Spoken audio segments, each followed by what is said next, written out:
على النبي يا أيها الذين آمنوا صلوا عليه وسلموا تسليما الصلاة والسلام عليك يا رسول الله وعلى آله وصحبه أجمعين الصلاة والسلام عليك يا نبي الله وعلى آله وصحبه أجمعين. رمضان کا تیسرا دن ہے. ویسے ہمارا موضوع پہلے 3 دن روزے کے متعلق تھا، لیکن آج میں موضوع سے ہٹ کے کچھ درود پاک کے متعلق عرض کروں گا. کیونکہ رمضان کا مہینہ عمل کا مہینہ ہے، اس لیے چند باتیں درود پاک کے متعلق عرض کرنے کی کوشش کروں گا تاکہ کثرت کے ساتھ ہمیں آقا کریم صلی اللہ علیہ وسلم کی محبت کی خاطر درود پاک پڑھنے کا موقع ملے اور ہم کثرت کے ساتھ نبی رحمت شفیع امت صلی اللہ علیہ وسلم کی محبت کے لیے کچھ وقت گزار سکیں. میرے اور آپ کے آقا صلی اللہ علیہ وسلم کا فرمان ہے، میرا امتی میری ذات پر اگر ایک بار درود پڑھتا ہے، اللہ کریم اس درود پاک پڑھنے کی برکت سے اس کے 10 گناہ مٹاتا ہے اور جنت میں اس کے لیے 10 درجات بلند فرماتا ہے. اور سب سے بڑی فضیلت یہ ہے کہ اللہ کریم اپنے بندے پر ایک بار درود پاک پڑھنے کی برکت سے 10 بار اپنی رحمت عطا فرماتا ہے. شیخ عبدالحق محدث دہلوی رحمۃ اللہ علیہ فرماتے ہیں، جب اللہ کسی بندے کی جانب رحمت کی نظر فرماتا ہے تو اس اپنے بندے کے 70 کبیرہ گناہوں کو معاف فرما دیتا ہے. اور کبیرہ گناہ جو توبہ کے بغیر معاف نہیں ہوتے. یعنی پتہ یہ چلا کہ ایک بار درود پاک پڑھیں گے تو اللہ 10 بار رحمت عطا فرمائے گا تو بندے کے 700 کبیرہ گناہ معاف ہو جائیں گے. یہ اللہ پاک کی رحمت ہے. نام رسول صلی اللہ علیہ وسلم محبت کے لیے لیا تو اللہ اس قدر کرم فرماتا ہے، اس قدر رحم فرماتا ہے. تو اب بندے کو چاہیے کہ آقا کریم صلی اللہ علیہ وسلم کی ذات پر کثرت سے درود پاک پڑھے. ایک بڑی پیاری حدیث پاک حضور نے فرمایا، جو میرا امتی 50 مرتبہ درود پاک پڑھے گا، کل قیامت کے دن میں اس کے ساتھ مصافحہ کروں گا، سلام کروں گا. آج دنیا کے اندر میں کسی کے ساتھ سلام کر لوں، کسی بڑے افسر کے ساتھ، کسی M P M L A کے ساتھ، تو بڑا فخر کرتے ہیں، تصویر بنوا کے گھر پہ لگاتے ہیں اور لوگوں کو دکھاتے ہیں میں اس کے ساتھ فوٹو سیشن کیا ہوا ہے، سلام کر رہا ہوں. تو یہ تو کوئی حیثیت نہیں رکھتی چیز. لیکن میرے اور آپ کے آقا صلی اللہ علیہ وسلم کی ذات ایسی ذات ہے کہ ان کے ساتھ جو وابستہ ہو جاتا ہے، جو چیز مس ہو جاتی ہے، وہ بھی قابل دید ہو جاتی ہے. کیونکہ اس واقعے سے آپ سنیں، مفتی امین صاحب رحمۃ اللہ علیہ نام کوثر میں لکھا کہ سیدہ فاطمہ الزہرا سلام اللہ علیہا ایک بار گھر میں تندور میں روٹیاں لگا رہی تھی. تو آقا کریم صلی اللہ علیہ وسلم گھر میں تشریف لائے تو عرض کی، یا رسول اللہ صلی اللہ علیہ وسلم اگر آپ اپنے ہاتھ سے روٹی ایک لگا دیں، آج میرا دل چاہتا ہے تو برکت ہو جائے گی. آقا کریم صلی اللہ علیہ وسلم نے اپنے ہاتھوں سے تندور میں روٹی لگائی. روٹی لگانے کے بعد حجرہ انور میں تشریف لے گئے. فاطمہ الزہرا فرماتی ہے کہ کافی دیر گزر گئی، جو میں نے اپنے ہاتھوں سے روٹیاں لگائی تھی تندور میں وہ پک چکی ہیں، لیکن جو حضور نے اپنے ہاتھ سے لگائی تھی وہ کچی ہے، پکی نہیں. ابھی آگ نے اس کو جلایا نہیں. حالانکہ آگ ایسی چیز ہے، کوئی بڑا شخص ہو یا چھوٹا ہو، غریب ہو امیر ہو، کوئی بھی چیز ہو، آگ اس کو چھوڑتی نہیں ہے، جلا کے راکھ کر دیتی ہے. لیکن وہ روٹی نہیں پکی. حضور نے جس روٹی کو لگایا تھا، فاطمہ الزہرا حضور کی بارگاہ میں گئی، عرض کی، یا رسول اللہ صلی اللہ علیہ وسلم میں نے جو اپنے ہاتھوں سے روٹیاں لگائی تھی وہ تو پک چکی ہیں، لیکن جو آپ نے لگائی تھی ابھی کچی ہے، پک نہیں رہی، اس کو آگ نہیں جلا رہی. آقا کریم صلی اللہ علیہ وسلم نے مسکراتے ہوئے جواب دیا، اے فاطمہ یہ تو دنیا کی آگ ہے. اگر یہاں پر جہنم کی آگ جو دنیا کی آگ سے 70 گنا تیز ہے اور کسی کو چھوڑتی نہیں، اگر وہ بھی ہوتی تو اس روٹی کو جلا کر راکھ نہ کرتی، کیونکہ میرے ہاتھ جو لگے ہیں، میرے ہاتھ لگے ہیں، اس لیے اللہ پاک نے اس کو برکتیں عطا فرما دی. تو پتہ یہ چلا جب آٹے کو حضور کے ہاتھ لگ جاتے ہیں تو آگ نہیں جلاتی. تو حضور کے امتی کو اگر حضور کے ہاتھ لگے ہو، آقا کریم صلی اللہ علیہ وسلم کا جسم انور ٹچ ہوا ہو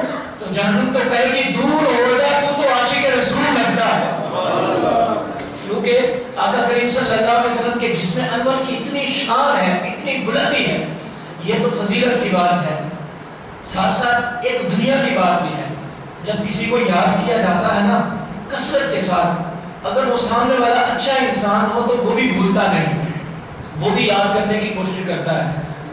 آقا کریم صلی اللہ علیہ وسلم نے فرمایا کہ جو کثرت سے دنیا میں مجھ پر درود پڑے گا کل قیامت کے دن اتنا ہی میرے نزدیک ہوگا، میرے قریب ہو جائے گا۔ یہ قیامت کی بات ہے۔ اب دنیا کی بات کیا ہے؟ کیا دنیا میں بھی حضور کے کوئی قریب ہوتا ہے؟ آپ نے نام سنا ہوگا اللہ کی ولیہ حضرت رابعہ بصریہ رحمت اللہ تعالیٰ علیہ، آپ کا نام رابعہ ہے، رابعہ کا معنی چار ہوتا ہے۔ آپ کے گھر والے بڑے غریب تھے، اتنے امیر نہیں تھے۔ جس رات رابعہ بصریہ کی ولادت ہونی تھی، چونکہ یہ چوتھی بیٹی تھی، تین پہلے ہو چکی تھی، اس لیے ان کا نام رابعہ رکھا گیا کہ ان کی چوتھی ولادت ہوئی، چوتھی بیٹی کی۔ جس رات آپ کی ولادت ہونی تھی، آپ اندازہ کر لیں رابعہ بصریہ کے گھر میں اتنی غربت تھی کہ دیا جلانے کے لیے تیل بھی نہیں تھا۔ اب ولادت ہو رہی ہے بیٹی کی، اب پریشانی کے اندر رابعہ بصریہ کی والدہ نے اپنے شوہر سے کہا آج کی رات ہو سکتا ہے ولادت ہو جائے، اللہ کی رحمت ہو، گھر میں دیا جلانے کے لیے تیل بھی نہیں ہے، آپ ایسا کریں ساتھ والے ہمسایوں سے کچھ ادھار ہی لے آئیں، بعد میں لٹا دیں گے۔ رابعہ بصریہ کے والد صاحب اتنے سخی دل انسان تھے اور تقوی والے تھے، کبھی کسی کے سامنے ہاتھ نہیں پھیلایا۔ کہا کہ میں کیسے جاؤں، کبھی آج تک کسی کے سامنے ہاتھ نہیں پھیلایا، لوگوں کو دیا ہے لیا نہیں۔ کہا مجبوری ہے، آدھی رات کا وقت تھا، اٹھے، ہمسائے کے دروازے کو دستک دی، لیکن انہوں نے دروازہ نہ کھولا، وہ سوئے ہوئے تھے۔ پھر شرم آئی یار کیا بار بار دروازے کو دستک میں واپس آ گئے۔ گھر والوں سے کہا مجھ سے مانگا نہیں جاتا، مجھ سے سوال نہیں ہوتا، واپس آ گئے۔ جب واپس آئے چارپائی پہ لیٹتے ہیں، ان کی آنکھ لگ جاتی ہے۔ جب آنکھ لگتی ہے، یہ حقیقت بات ہے کہ آقا کریم صلی اللہ علیہ وسلم کو جو یاد کرتا ہے، حضور سے فریاد کرتا ہے، یہ ہو ہی نہیں سکتا کہ حضور اس کی فریاد نہ سنے اور مدد کے لیے نہ آئے، لیکن درد دل بھی تو ہونا چاہیے، وہ آہ بھی تو ہونی چاہیے جو واقعہ تک آہ ہو، صرف زبانی کلام ہی نہیں ہونا چاہیے۔ یہ چارپائی پر لیٹتے ہیں، ان کی آنکھ لگتی ہے، کیا دیکھتے ہیں کہ وہ نور والے آقا کریم صلی اللہ علیہ وسلم جن کے بارے میں کہا گیا کہ سنا ہے آپ ہر عاشق کے گھر تشریف لاتے ہیں، میرے گھر میں بھی ہو جائے چراغ یا رسول اللہ۔ وہ نور والے آقا جن کی آمد پر ساری کائنات نے جشن منایا، وہ حضور علیہ السلام ان کی خواب میں تشریف لاتے ہیں۔ آپ فرماتے ہیں اے اللہ کے بندے پریشان نہ ہو، پہلی خوشخبری تمہیں یہ سناتا ہوں کہ جو تیرے گھر میں آ رہی ہے، جس کی آمد ہو رہی ہے، وہ کوئی عام لڑکی نہیں ہے بلکہ وہ اللہ کی ولیہ پیدا ہوگی۔ پھر فرمایا تو پریشان ہو گیا، تیرے پاس کچھ نہیں ہے، جا ابھی اٹھ اور بصرہ کا جو حاکم ہے اس کے پاس چلا جا کر میرا پیغام سنانا، کہنا حضور کہتے ہیں کہ تو روزانہ شام کو حضور کی ذات پر 100 مرتبہ درود پاک پڑھتا ہے اور ہر جمعرات کو 400 بار پڑھتا ہے۔ پچھلی جمعرات کو تم درود پاک پڑھنا بھول گئے ہو، اس لیے حضور فرماتے ہیں کچھ صدقہ و خیرات ہو۔ یہ اٹھے، بصرہ سے والی بصرہ سے ملاقات کی، ملاقات کرنے کے بعد اس کو بات سنائی کہ بتاؤ کہ تم روزانہ درود پاک پڑھتے ہو 100 بار؟ اس نے کہا پڑھتا ہوں، ہر جمعرات کو 400 بار پڑھتا ہوں۔ کہا یہ عجیب و غریب بات ہے، درود میں پڑھتا ہوں تمہیں کیسے پتا چلا؟ یہاں تو جن کا میں نام لیتا ہوں ان کو پتا ہے، یا مجھے علم ہے یا اللہ جانتا ہے کہ میں درود پاک پڑھتا ہوں۔ اس وظیفے کا کسی کو علم نہیں تھا کہ یہ وظیفہ میں کرتا ہوں، لیکن تمہیں کیسے پتا چلا؟ رابعہ بصریہ رحمت اللہ تعالیٰ علیہ کے والد صاحب نے کہا اے اللہ کے بندے جن پر تو درود پڑھتا ہے، جن کا تو نام لیتا ہے، انہوں نے تو آگے بتایا ہے، انہوں نے تو آگے خبر دی ہے کہ تو درود پاک پڑھتا ہے۔ کہا بتاؤ پچھلی جمعرات کو 400 مرتبہ درود پاک پڑھنا بھول گئے تھے؟ کہا ہاں واقعہ بات ٹھیک کہی ہے۔ کہتا ہے اب کیا چاہتے ہو؟ کہا حضور فرماتے ہیں کچھ صدقہ و خیرات کرو۔ اب وہ اندر گیا، کچھ تھیلی لی اس نے درہم و دینار کی، کچھ اور نقدی کی لے کے آیا، تحفہ دینا چاہا رابعہ بصریہ کے والد صاحب کو۔ جب دینے لگا تو اس کی آنکھوں سے آنسو جاری ہو گئے۔ رونے لگا. اب پوچھا کہ آپ رو کیوں رہے ہیں؟ کیا اس وجہ سے رو رہے ہیں کہ پیسے جا رہے ہیں، دنیا جا رہی ہے میرے ہاتھ سے؟ کہا نہیں، میں اس لیے نہیں رو رہا کہ میرے ہاتھ سے دنیا جا رہی ہے، میرے ہاتھ سے درہم و دینار جا رہے ہیں، میں اس لیے نہیں رو رہا. میں پریشان ہوں، میں مصیبت زدہ ہوں. کوئی پریشانی نہیں، یہ خوشی کے آنسو ہیں، یہ محبت کے آنسو ہیں، یہ عشق کے آنسو ہیں. اس لیے اللہ کا شکر ادا کرتا ہوں. اے مولا تیرا شکر ہے، تیری بارگاہ میں عرض کرتا ہوں، مولا تیری تسبیح کر کے شکر ادا کرتا ہوں. کیوں؟ اس لیے یا اللہ تیرا شکر ہے کہ جن پر درود پڑھتا ہوں، جن کا نام لیتا ہوں، جن کا وظیفہ اپناتا ہوں، کم سے کم اتنا تو ہے سرکاروں نے یاد تو رکھا ہوا ہے. کم سے کم سرکاروں نے یاد تو رکھا ہوا نا جن کا نام لیتا ہوں.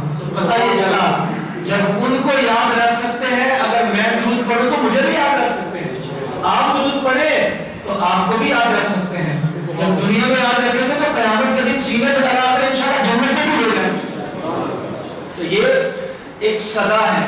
تو اس لیے رمضان کا مہینہ ہے، رمضان کے مہینے میں ویسے ہی ایک بار درود پاک پڑھیں تو اللہ کریم اس کی برکت سے 1,00,000 مرتبہ درود پاک پڑھنے کا ثواب عطا فرماتا ہے. یہ موضوع اس لیے میں نے ڈیسائیڈ کیا، یہ بات ذہن میں تھی کہ ہم 27ویں شب کو ایک عظیم الشان یادگار محفل کرتے ہیں. پچھلے سال بھی ہوئی اور اس سال بھی انشاءاللہ کرنے کی کوشش کریں گے. میرا ذہن یہ ہے کہ آپ ماشاءاللہ کتنے بیٹھے ہوئے ہیں، اگر 100 بھی ہم میں سے اپنے گھر والوں کو بول دیں کہ 1,00,000 مرتبہ درود پاک پڑھ لیں، تقریباً 25 دن باقی ہیں. میں بھی کوشش کرتا ہوں 1,00,000 مرتبہ گھر والوں کو کہہ دوں، خود بھی پڑھوں. آپ بھی اگر اپنے گھر والوں کو کہہ دیں، خود بھی پڑھیں. میرے خیال میں 1,00,000 مرتبہ 25 دن میں درود پاک پڑھنا کوئی مشکل کام نہیں. اگر ہم مل کے 27ویں شب کو 1 کروڑ مرتبہ، حالانکہ یہ حضور علیہ السلام کی ذات پر اس سے زیادہ درود پاک ہونا چاہیے، لیکن ہم اپنی طرف سے، اپنی مسجد کی طرف سے، محلے والوں کی طرف سے اگر 1 کروڑ مرتبہ کم سے کم 27ویں شب کو درود پاک حضور کی ذات کو تحفتاً بھیجیں، تو اگر آپ ایگری کرتے ہیں، اس بات پر متفق ہوتے ہیں، اگر مشکل کام نہیں ہے تو مشکل کام نہیں، لیکن تھوڑا سا اپنے نفس کو سمجھانے کی بات ہے، تو اگر ہم مل کر یہ کام کریں تو بڑا اچھا ہو جائے گا. وہ عظیم محفل درود پاک کی وجہ سے برکت والی ہو جائے گی. تو کوشش کر کے آپ اپنا ذہن بنائیے، جتنے بھی آپ بیٹھے ہوئے ہیں، نوجوان ہیں، آپ ہیں، خود بھی پڑھیں، اپنے گھر والوں کو بھی کہیں اور درود پاک کی کثرت کریں. اور 27ویں شب کو انشاءاللہ یادگار محفل کریں گے. ہماری یادگار محفل ہوئی تھی، ہم مکہ میں گئے تو حاجی افضل صاحب ہیں، ان کے گھر پہ دعوت تھی تو وہاں پر بیٹھے، تو وہ بھی پچھلے سال محفل میں شریک تھے. تو انہوں نے کہا کہ آپ کی جو وہ محفل تھی نا 27ویں شب کی، کہتے ہیں کتنے مہینے گزر گئے وہ محفل نہیں مجھے بھولی. وہ باہر بیٹھ کر آگا کہ بھئی ان سے یہاں پر ملاقات نہیں ہوئی ہوگی، لیکن چہرے سے واقفیت نہیں تھی. لیکن وہاں پر انہوں نے کہا کہ میں محفل میں شریک تھا، لیکن آپ کو پتا ہے یا نہیں پتا مجھے نہیں پتا، لیکن اس محفل کو میں نے یاد رکھا ہوا ہے. وہ واقعہ جو شریک تھے وہ اس بات کو جانتے ہیں کہ روزے کی روحانیت تھی، ایک پھر 27ویں شب تھی. پھر بندہ اپنے آپ میں ہوتا ہے اللہ کی بارگاہ میں خضوع کے ساتھ اپنے گناہوں کو یاد کر کے روتا ہے اور دعا کرنے کی کوشش کرتا ہے. تو اس لیے اس محفل کے لیے میں عرض کرتا ہوں، گزارش کرتا ہوں، کوشش کر کے ہم سب مل کر ایک، اگر کوئی آپ کا دوست یہاں پر نہیں ہے، گھر والے نہیں ہیں، اور اس کے ساتھ ساتھ جو نمازی نماز پڑھتے ہیں بھی نہیں بیٹھے، آپ ان سے بھی کہہ دیں، ان کو بھی کہیں درود پاک کی کثرت کریں، شمار کر لیں 1,00,000 مرتبہ کم سے کم. آپ اس بات پر انشاءاللہ کہہ دیں کہ انشاءاللہ ہم درود پاک پڑھیں گے. یہ زبردستی انشاءاللہ نہیں کہ ہر آپ سے محبت کے ساتھ عرض کر رہا ہوں. آپ روزانہ تھوڑا تھوڑا درود پاک پڑھ لیں، تسبیح لے لیں، گھر والوں کو کہہ دیں، مل کر درود پاک پڑھتے ہیں یار، اللہ پاک بڑا خوش ہوگا. اور سب سے زیادہ میں نے عرض کی پہلے کہ حضور کی قربت ملے گی، آقا کریم صلی اللہ علیہ وسلم کے قریب ہو جائیں گے. اور جتنی جس کی شان ہوتی ہے جب اس کے قریب ہوتا ہے اتنا وہ زیادہ خوش ہوتا ہے. یہ تو والی کون و مکان ہے، یہ تو تاجدار انبیاء ہیں، ان کے قبضہ قدرت میں اللہ پاک نے جنت بھی رکھی اور دنیا کی ساری چیزیں رکھی ہیں. جب ان کے قریب ہو جائیں گے تو گھاٹے کا سودا نہیں ہے، بلکہ اللہ پاک سب کچھ ہمیں عطا فرما دے گا. تو اللہ کریم کی بارگاہ میں دعا کرتا ہوں کہ اللہ پاک ہماری اس گفتگو کو، اس نظریے کو قبول فرمائے اور ہمیں زندگی بھر بار بار کثرت کے ساتھ آقا کریم صلی اللہ علیہ وسلم کی ذات پر درود پاک پڑھنے کی توفیق عطا فرمائے۔ کچھ نوجوانوں نے 3-4 سوال کیے تھے۔ ایک سوال یہ تھا کہ جب اذان ہو رہی ہو تو اذان کے دوران کھانا پینا کیسا ہے؟ یاد رکھیں جو اذان ہوتی ہے یہ فجر کے ٹائم ہوتی ہے، فجر کے وقت ہوتی ہے، اور فجر سے پہلے سحری کا وقت ہوتا ہے۔ تو ہم لوگ سمجھتے ہیں کہ شاید اذان جب تک مکمل نہ ہو اس وقت تک کھاتے پیتے رہو، جس نے ایسا کیا اس کا روزہ نہیں، سخت گناہ گار ہے وہ۔ تو کوشش کر کے جس نے ایسا کیا وہ روزہ اپنا دوبارہ رکھے۔ تو اور کئیوں کے ذہن میں یہ بھی ہے کہ تھوڑی سی چاندنی نظر آئے گی، وہ چوٹی نظر آئے گی تو پھر جا کے ہم روزہ جو ہے کریں گے۔ تو اس لیے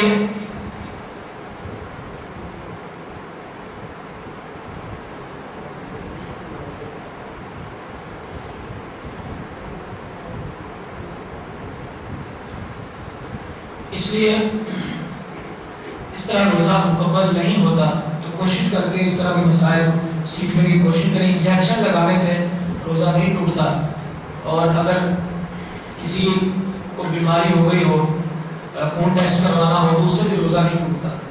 اگر ایمرجنسی ایسی ہو جائے کہ کوئی بیمار ایسا ہو جس کو خون کی ضرورت ہو اور آپ کو اچانک خبر ملے، روزے سے ہو، آپ پہلے آپ کو بتایا نہ گیا ہو، یعنی رات کو بھی آپ دے سکتے تھے لیکن رات کو خبر نہ ہو، یعنی روزے کے دوران اگر کوئی ایسا بیمار ہو جس کو خون دینے کی واقعتاً ضرورت ہو، ڈاکٹر کہیں تو خون دے دے، اس سے بھی روزہ نہیں ٹوٹتا۔ یہ سوال جو بھی آپ نے کیا ہے، اگر آپ کل ہوتے تو آپ کو اس کا جواب تقریباً 15 منٹ ہم نے اس کا جواب دیا۔ یہ میرا صاحب یہی جواب 15 منٹ ہم ہوش اس کا جواب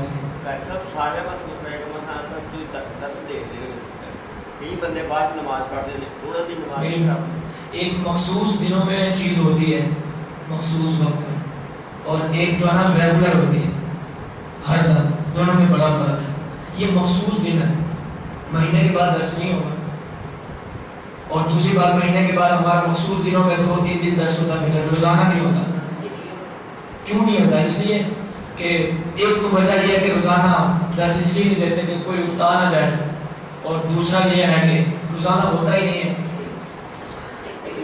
اور یہ مخصوص دنوں میں وہ جو آپ بات کر رہے ہیں وہ ایک ریگولر چل رہی تھی، یعنی پانچوں نمازوں میں جو آپ کہہ رہے ہیں۔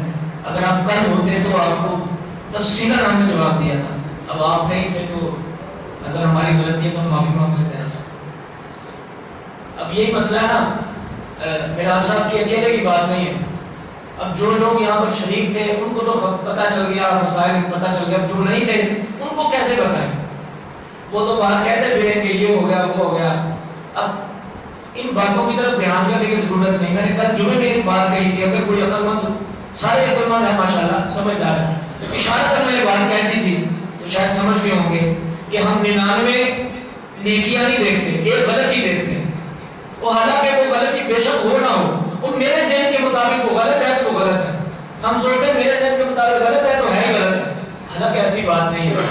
بھائی آپ یہ بھی تو دیکھیں کہ یہ درس ہو رہا ہے، کبھی کسی نے آگے کہا ہے کہ درس قرآن آپ دیتے ہیں ماشاءاللہ، درس بخاری دیتے ہیں، مجھے تعلیم کی ضرورت نہیں ہے، کسی تعلیم کی ضرورت نہیں۔ اور الحمدللہ اللہ پاک کے کرم سے آپ شاہد رسکا میں چلے جائیں، ہماری مسجد کے اندر جمعے کے دن جو بیانات ہوتے ہیں وہ رسمی نہیں ہوتے کہ محرم کا مہینہ آ گیا، محرم کے مہینے کے موضوعات شروع ہو جائیں، ربیع الاول آیا تو 4 جمعے اسی موضوع پہ، ربیع ثانی آیا تو اسی پہ 4 جمعے، نہیں، ہم الگ الگ موضوع پہ کرتے ہیں۔ کبھی کسی نے اس موضوع پہ نہیں کہا کہ ماشاءاللہ بڑا اچھا ہوتا ہے، یعنی 99 نیکیاں نظر نہیں آ رہی، وہ ایک جملہ میں نظر آ گیا، وہ یہ ہو رہا ہے، وہ کیوں ہو رہا ہے؟ بھائی چھوڑ دیں ہم بات، آئے میں نوجوانوں کو کہتا ہوں ہمارا ساتھ دیں، ہم اصلاح امت کرنا چاہتے ہیں، ہم کسی کے پیچھے پڑھنا نہیں چاہتے، کسی کی مخالفت نہیں کرنا چاہتے، نہ مقابلہ کرنا چاہتے ہیں، میرا ساتھ دیں، انشاءاللہ سمجھ لیے ہماری ابتدا ہے، انشاءاللہ جب آپ ساتھ دیں گے تو انشاءاللہ اللہ کی طرف سے اصلاح امت ایسی ہوگی کہ یہ نہیں کہ مجھے اکیلے کو اجر ملے گا، یا نوجوان یہ کھڑے ہیں، یہ کھڑے رہتے ہیں گھنٹہ آدھا گھنٹہ، ان کو شوق تھوڑی ہے یہاں پہ، اور یہ جو ہم نے پیسے خرچ کیے کسی انتظامیہ والے سے پیسے نہیں لیے، کسی نے فنڈ بھی نہیں مانگا، یہ اپنی ذات سے پیسے خرچ کیے، کیوں کیے؟ کہ اللہ جانتا ہے ہماری غرض کیا ہے، ہماری نیت کیا ہے، مانگنے کی عادت بھی نہیں ہے، اور کبھی کبھی مسجد میں اعلان کیا جاتا ہے بار بار، اس میں بھی شرم آتی ہے. سب کو پتا تو ہے مسجد میں خرچ کیا ہونا ہے، یعنی اتنی شرم محسوس ہوتی ہے. تو ہم اندازہ کرنے یہ سارا کرنے کا مقصد اللہ جانتا ہے. تو اس لیے ہماری غرض صرف اصلاح امت ہے، وہ آپ کی صورت میں ہو یا باہر جو لوگ سن رہے ہیں یا بعد میں سنیں گے ان کی صورت میں ہو. تو اس لیے کوشش کر کے میں عرض کروں گا، گزارش کروں گا سب سے کہ برائے مہربانی خطائیں ہر ایک انسان کے اندر ہوتی ہیں. آپ اپنے والد کو دیکھیں گے اس کے اندر بھی خطائیں ہوں گی، آپ اپنے بیٹے کو دیکھیں گے اس کے اندر بھی خطائیں ہوں گی، آپ اپنی بہن کو دیکھیں گے اس کے اندر بھی کئی خامیاں نظر آ جائیں گی، آپ اپنی ماں کی جانب دیکھیں گے ان میں بھی کئی غلطیاں نظر آ جائیں گی. لیکن غلطی کو نہ دیکھیں، ماں کی حیثیت کو دیکھیں، غلطیاں دیکھیں، باپ کی حیثیت کو دیکھیں، باپ کی شان کیا ہے. غلطیاں دیکھیں کہ بہن کی شان کو دیکھیں، غلطیاں دیکھیں بیٹے کی حیثیت کو دیکھیں. جب غلطیوں کی جانب دیکھیں گے تو ماں ماں نہیں رہے گی، باپ باپ نہیں رہے گا، بہن بہن نہیں رہے گی اور بیٹا بیٹا نہیں رہے گا. تو اس لیے جب ہم غلطی امام کی جانب دیکھیں تو امام امام نہیں رہے گا یار. امام کی اس حیثیت کو دیکھیں جو وہ نماز پڑھا ہے، وہ وارث انبیاء ہے. میں نہیں، کوئی بھی امام ہو وارث انبیاء ہے، حضور کی وراثت ملی ہوئی ہے، منبر رسول پہ بیٹھتا ہے، آپ کو قرآن حدیث سکھاتا ہے. جب قرآن حدیث سکھا رہا ہے، سمجھا رہا ہے، تو اس حیثیت کو دیکھ کر پیچھے چلیں گے تو انشاءاللہ کیا پتا آپ کی وجہ سے کوئی آپ کا دوست آ جائے وہ نمازی بن جائے. آپ دور رہیں گے، آپ خود نمازی نہیں ہیں، خود پانچوں نمازیں نہیں پڑھتے، اگر آپ قریب ہو آپ کی توسل سے اگر آپ کا دوست آ جائے یار آپ کو بھی ثواب اللہ عطا فرمائے.